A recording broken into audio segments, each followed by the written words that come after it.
Bonjour, tu regardes ASMR Frères. Aujourd'hui on se retrouve pour une nouvelle vidéo avec cette coupe de cheveux très approximative. J'ai essayé de mettre un bonnet mais c'est une catastrophe. Aujourd'hui je vole le concept de Lou Deb, donc je sais pas si vous la connaissez mais c'est une youtubeuse très cool que je vous conseille d'aller voir. Je vous le mets, je vous mets sa chaîne dans le petit i. En fait elle avait fait dans sa story un espèce de jeu qui s'appelait la pire fois où. Et donc en gros il fallait que vous proposiez des sujets en mode par exemple la pire fois où tu t'es pris un râteau, la pire soirée que t'as passée et tout, des trucs comme ça. Et du coup elle racontait donc l'anecdote qui l'a le plus marqué, qui s'est le plus mal déroulé par rapport à ce sujet là que vous avez proposé. J'ai trouvé le concept très cool et je me suis dit que j'allais le faire en vidéo. Elle aussi du coup elle a sorti une vidéo la pire fois où, donc du coup bah...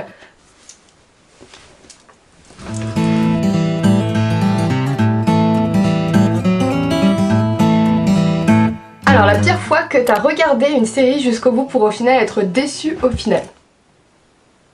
Tu t'es répété garçon. En fait il y a pas mal de séries où au final j'ai été un peu saoulée parce que généralement je regarde les séries vraiment à la suite, genre j'enchaîne les épisodes et tout. Mais je trouve que c'est pas du tout la meilleure manière de regarder une série parce qu'au final il y a tellement de rebondissements que ça en devient plus crédible et ça devient lourd. Et dernièrement donc une série qu'on a regardée avec mon copain, donc sur la durée, ça a duré genre plusieurs mois pour la terminer parce que c'est vrai que ça fait quand même 9 saisons. On a regardé How I Met Your Mother. J'ai adoré cette série, vraiment j'ai trouvé que c'était une série très drôle. En fait c'est une comédie, je sais pas si vous connaissez. Forcément il y a un espèce de fil conducteur qui te tient jusqu'à la fin, t'as envie de savoir quoi. Et à la fin j'ai été mais tellement déçue. Spoiler time hein. Robin. Pourquoi? Je trouve ça trop dommage comme fin parce que pour moi c'était juste une fin qui n'avait pas lieu d'être. Genre juste ils ont voulu faire un espèce de rebondissement en mode waouh, oh mon dieu on s'attendait trop pas à ce que ça se retourne comme ça. Ça a pas de sens, enfin pour moi ça avait juste pas lieu d'être en fait. Genre il était très bien avec son autre femme là, j'ai oublié son prénom. Pourquoi la faire mourir? Pourquoi la mettre avec Robin? Genre même ça se fait trop rapidement. Je sais qu'il y a eu une autre fin du coup, qu'apparemment il y a eu des espèces de polémiques en mode la fin c'était n'importe quoi, comme je le pense. Mais sur Netflix du coup cette autre fin n'est pas la fin officielle qu'il y a sur Netflix. La pire fois où t'as eu honte. Là va être le moment où je vais vous révéler ma pire honte. Ma pire honte s'est déroulée en seconde. Pas du tout, c'était en 6ème. Je pense que c'est une étape où on flippe tous. Je m'étais habillée bien et tout parce que je voulais faire bonne impression, machin. J'avais bien tous mes petits cours et tout parce que j'étais grave une élève studieuse avant. Et en fait quand j'étais plus jeune, j'étais vraiment très différente de maintenant. Genre j'étais hyper timide. Des fois aujourd'hui je suis toujours un petit peu timide, mais avant c'était tout le temps. Et en fait le jour de la rentrée, le prof principal est venu nous chercher, etc. On est allé dans la salle de cours, il y avait tous les nouveaux camarades, je ne connaissais personne genre. Et en fait j'avais extrêmement envie de faire pipi.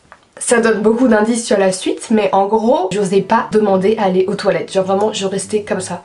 Et en fait, au bout d'un moment, l'envie était tellement persistante, était tellement présente que je me suis pissée dessus. Debout en plus, on était tous debout parce qu'on attendait que le prof nous demande de s'asseoir. Je me déplace en marchant, hein. Je marche jusqu'au bureau du prof et je dis je peux aller aux toilettes s'il vous plaît. Et il me dit bah non, tu retournes à ta place et tu lèves la main pour me demander. Donc je retourne à ma place, je lève la main, je fais monsieur je peux aller aux toilettes. Et là il regarde et il fait je pense qu'en fait il a remarqué à la fin. Donc voilà, du coup je suis allée aux toilettes, j'avais très honte et en plus vu que je ne connaissais pas du tout le collège, j'avais pas du tout trouvé les toilettes. Au bout d'un moment j'ai croisé une dame très gentille, elle m'a donné un pantalon dans les objets trouvés. Mes camarades se sont beaucoup moqués de moi. La pire fois où tu as rencontré un abonné. En soi les fois n'ont jamais été horribles, mais je me rappelle la fois où j'ai été la plus gênée parce que je vous l'ai déjà dit encore une fois dans une autre vidéo, donc c'est ma dernière vidéo, je vous la mettrai encore une fois dans le petit i. Vu que je suis très peu habituée au fait qu'on me reconnaisse dans la rue, et bien je suis à chaque fois extrêmement gênée et la partie de moi qui est extrêmement stressée, très timide etc, elle refait surface mais genre d'un coup. Une fois j'allais à la gare avec B pour aller voir Ambre si tu passes par là. On a croisé une abonnée, donc quand elle m'a vue direct elle a fait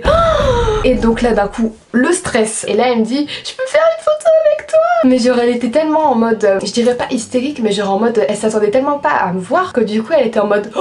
Mais moi genre ça m'a trop perturbée et du coup j'étais en mode ok on peut faire une photo, mais il faut savoir que moi pour les photos je suis trop gênée. Si tu passes par là le prends pas mal du tout hein, je t'en veux pas du tout, mais moi j'ai beaucoup de mal avec les photos parce que je trouve que les photos c'est pas naturel. Tu prends la photo et t'es en mode En plus moi j'aime pas sourire, c'est chiant. Je crois que c'était la première photo qu'on me demandait avec une abonnée et j'en parlais avec B et Chachou, c'était vraiment le moment que je redoutais le plus, qu'on me demande une photo. Et je me rappelle on avait fait des tests et tout en mode on se mettait en situation et tout, Chachou elle arrivait en mode oh je suis trop fan de toi et tout, je peux prendre une photo. Et du coup on faisait genre prendre une photo mais à chaque fois j'y arrivais pas.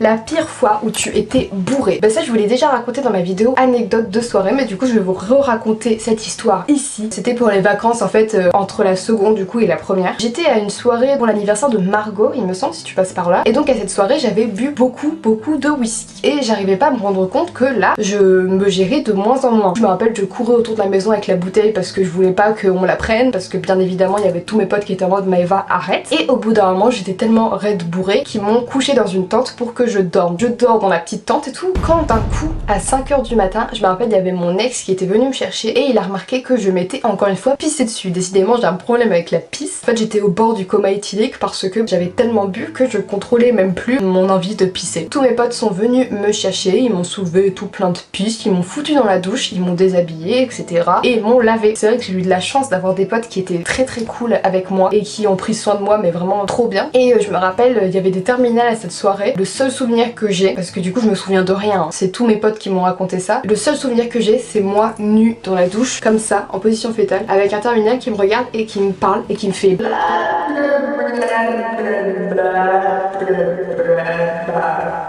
la pire fois où tu as fumé un pet. Donc j'étais en première. C'était une période où j'allais vraiment pas bien hein. En plus de ça, donc au début de l'année je me suis mise avec un mec qui me l'a un peu mise à l'envers, genre il m'a quitté un peu comme une grosse merde. Ce jour-là où il m'avait quitté j'étais grave triste. J'étais allée fumer donc un joint avec des potes à moi. J'avais pas mangé en plus, j'étais vraiment à jeun donc ça a très mal tourné dans mon cerveau. À un moment je me suis levée et j'étais en mode bon c'est bon les gars là je peux plus. J'ai voulu retourner à l'internat et genre juste avant d'arriver aux escaliers je suis tombée comme une grosse merde, je voyais tout noir, enfin en fait j'ai fait un espèce de malaise quoi. Et je me rappelle de ma prof d'espagnol qui est arrivée, en plus c'était la prof d'espagnol qui m'aimait pas du tout, qui avait dit qu'elle voulait me défoncer et me tirer les cheveux, bref. Maëva, reste avec nous, non, ne meurs pas. Enfin elle disait pas ne meurs pas mais en gros elle était grave dans l'excès et tout alors que je faisais juste un malaise, genre easy life. Heureusement ils n'ont pas capté que j'étais deaf ou alors ils ont fermé les yeux par rapport à ça, mais du coup ils m'ont foutu à l'infirmerie et je me suis réveillée là-bas. Une personne t'a embêté dans la rue ou suivi, c'était à Poitiers. En fait j'étais vachement surprise parce que c'est vrai qu'avant j'étais donc au lycée à Angoulême, donc du coup bah, j'étais vachement sur Angoulême vu que j'étais interne là-bas. Et en fait à Angoulême on me faisait chier mais tout le temps, dès que je sortais toute seule. Alors c'est complètement faux parce que je me rappelle que je me suis fait emmerder vraiment beaucoup de fois également quand j'étais avec des gens, notamment avec mon mec. Je me rappelle d'un moment où on se baladait dans la rue et il y a un mec qui arrêtait pas de me mater et tout. À un moment bah, on était en mode what do you want man? Et j'aurais commencé à dire ouais c'est ta meuf et tout parce qu'elle envoie du steak machin, des trucs comme ça. Enfin bref les gars retenez-vous, je suis pas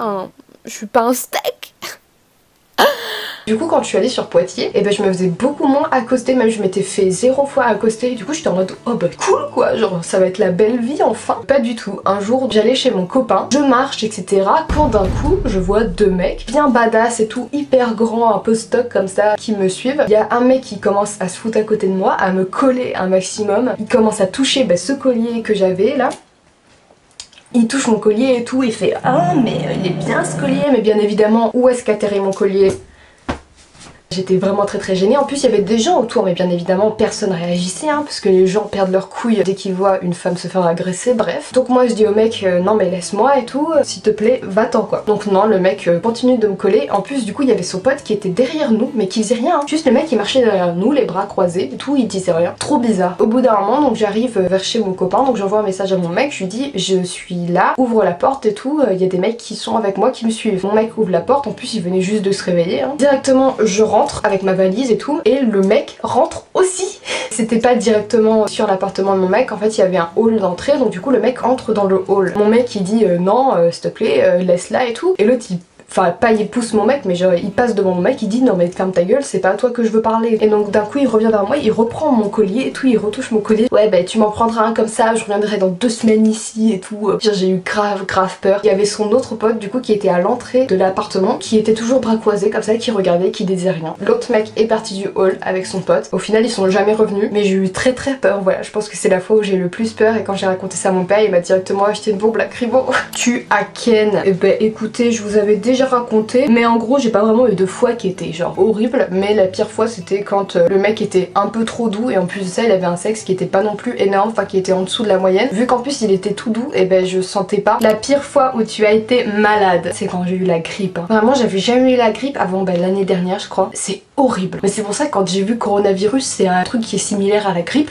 Mais je veux pas avoir ça parce que vraiment quand j'ai eu la grippe toute simple, j'avais envie de mourir, vraiment j'avais des courbatures partout, j'avais tellement mal, je pleurais. Je déteste la grippe, je vous conseille pas, 0 sur 10. La pire fois où tu as eu tes règles, je me rappelle d'une fois, je devais être en 5e, 4e et je sais pas pourquoi, genre je sais pas comment c'est possible, mais je mettais mal mes serviettes hygiéniques sur ma culotte. En fait ça faisait que le sang il coulait à côté. Je me rappelle à un moment on était en cours de musique et en fait je sentais que mon jean il était un peu mouillé. Heureusement, mais Dieu merci, j'avais un jean noir. Donc du coup ça se voyait pas beaucoup. Quand le cours s'est terminé et que je me suis levée de ma chaise, il y avait du sang. Je me rappelle j'ai pris ma main et j'ai fait parce que je me suis dit vas-y ça va enlever. Ça a étalé, j'avais du sang plein la main. Je suis partie mais tellement vite, j'ai fait tout.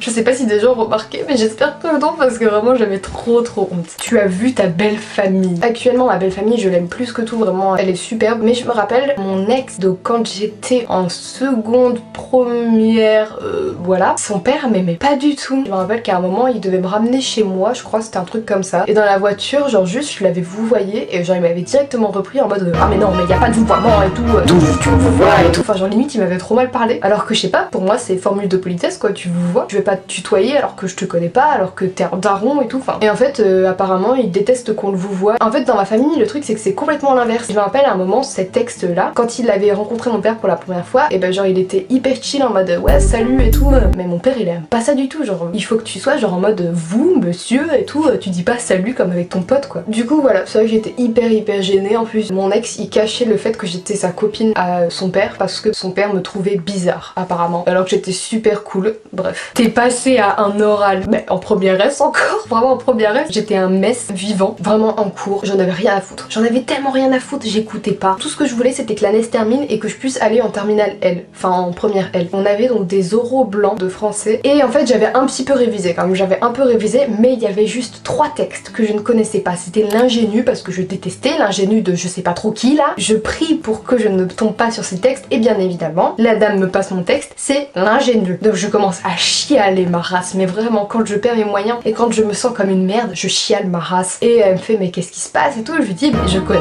pas, c'est le seul texte que je connais pas. Elle me dit mais si vas-y essaye et tout. Et au final quand je suis prête à passer mon oral, je lui dis mais je sais pas. Vraiment je n'ai aucune idée, c'est le seul texte que j'ai pas révisé. Et du coup elle me dit bon vas-y tu peux repasser un peu plus tard. Elle a été très cool avec moi, du coup je suis repassée plus tard. Mais c'est vrai que j'ai pas été meilleure. La pire fois où tu as répondu à un prof, vous l'avez déjà dit je crois, mais en 3ème j'avais eu une période mais rebelle de ouf. J'avais une fiche de suivi et tout. C'est une fiche avec des petits bonhommes, genre un bonhomme qui sourit jusqu'au bonhomme pas content. Et à la fin de chaque cours il fallait que le prof entoure un des bonhommes par rapport à mon comportement en fait. Et je me rappelle à un moment, donc ma prof de physique que je détestais, vraiment je la détestais. Elle m'avait mis un bonhomme pas content alors que j'avais été super sage. Vraiment j'étais au fond de la classe en plus. Je parlais pas parce que bien évidemment j'étais au fond de la classe pratiquement à tous les cours vu que j'étais... Et vu qu'elle m'avait mis un bonhomme pas content alors que j'avais été très sage, et j'étais tellement énervée. J'ai commencé à lui parler mal et tout et je suis partie en la traitant de salope. Voilà, ne traitez pas vos profs, hein, c'est pas bien. Même moi aujourd'hui je regrette, j'aurais pas dû l'insulter. Mais en même temps c'est vrai que c'était pas cool. Genre j'avais été sage, tu me mets un bonhomme content. La pire fois où tu as commandé à manger, on avait commandé sur Deliveroo, donc on avait commandé Burger King, je me rappelle on avait trop faim, on avait un train genre peut-être à 17h, un truc comme ça. Donc du coup on avait commandé bien avant, on avait commandé peut-être vers 14h, donc on devait recevoir notre commande peut-être une demi-heure, 3/4 d'heure après. Sauf que notre commande n'arrive pas. Donc on appelle et tout, on était en mode oui excusez-moi mais on n'a pas reçu notre commande etc. Est-ce que c'est normal machin. Et la meuf elle répondait toujours à côté de la plaque ou en tout cas elle nous parlait pas bien. Enfin à un moment on rappelle et tout, on rappelle plus tard, on était en mode excusez-moi mais là il y a vraiment beaucoup de retard quoi, genre il était peut-être 16h, un truc comme ça, on avait notre train à 17h, ça serait peut-être bien de nous livrer quoi, surtout qu'on paye la livraison quoi. Et la meuf je me rappelle à un moment elle avait chuchoté mais on n'était pas sûr, on a l'impression qu'elle nous a chuchoté en mode vous avez qu'à chercher vous-même et tout. Le truc c'est que je peux comprendre que c'est compliqué, les livreurs ils sont pas spécialement dans les meilleures conditions, mais au bout d'un moment quand tu commandes, quand tu payes un service de livraison, le mieux c'est au moins de nous livrer ou au moins de nous répondre bien et nous dire désolé et tout, ça va arriver, machin, je sais pas trop quoi. Alors que là bah, ils faisaient que nier les faits et nous on avait toujours pas notre commande. C'est arrivé, oui, bien sûr, 10 minutes avant que notre train passe, on a même pas eu le temps de manger, juste on a tout remballé nos affaires et on a bouffé dans le train. La pire fois où tu devais gérer quelqu'un de bourré, c'était pour l'anniversaire d'Hugo. Et je me rappelle en fait à un moment il y avait une meuf en plus qui avait été incrustée, je crois qu'Hugo la connaissait même pas et tout. Et en fait elle était mais raide, bourrée, genre vraiment je crois que j'ai jamais vu quelqu'un d'aussi bourré, genre elle était par terre, elle se bavait dessus et tout. Elle avait vomi sur notre matelas en plus, à moi et mon mec. Je peux vous dire qu'on était pas très contents. Donc moi je me rappelle j'étais pas là-bas parce que c'est pas ma pote. Et à un moment, donc je sais pas pourquoi ils m'ont pris pour la daronne de service. Ils sont venus me chercher en mode bah va, on sait pas quoi faire et tout, elle est dans un état vraiment horrible, machin. J'étais en mode mais tu veux que je fasse quoi en fait? Tout ce que tu peux faire c'est la laisser se reposer et juste il faut la surveiller pour être sûr qu'elle fasse pas de coma éthylique par exemple. Donc bon du coup ce que je suis allée faire, parce que bon bien évidemment moi je suis trop gentille, j'avais pitié de la petite, donc je suis allée la chercher et tout, je lui ai dit bon calme-toi machin, ça va bien se passer, tu vas juste te reposer machin. Je suis restée à côté de la meuf pendant hyper longtemps pour surveiller qu'elle s'endormait bien pendant que les autres ils faisaient la fiesta dans la salle des fêtes. La pire fois où tu as dépensé pour rien, c'était en primaire, il y avait une espèce de mode des pulipes. Je sais pas si vous connaissez mais genre c'était des espèces de poupées genre très réalistes et tout. Je kiffais et tout sauf que ça coûtait genre super cher, ça coûtait une centaine d'euros le bail. Et ce que j'ai fait pour avoir une pulipe, parce que bien évidemment mes parents voulaient pas m'en acheter, et ben j'ai vendu un maximum de pet shop. Alors que je kiffais mes pet shop en plus hein. Mais genre elle coûtait 130 euros je crois, un truc comme ça. Et le pire c'est que le délire des pulipes il m'a duré peut-être un mois après, donc je l'ai dézinguée, genre j'ai voulu la maquiller et tout avec du papier de verre machin, je sais pas trop quoi, j'ai essayé de suivre les tutos sur YouTube, ça a complètement fail, je l'ai juste tué, j'ai rayé sa peau et tout, vraiment 130 euros foutus en l'air. Donc bref, il me semble que j'ai assez parlé, j'espère que la vidéo vous aura plu. Si vous voulez une partie 2, n'hésitez pas à me demander, en tout cas moi j'ai kiffé tourner ça. On se retrouve dimanche prochain pour une nouvelle vidéo. Je vous fais plein de bisous et salut!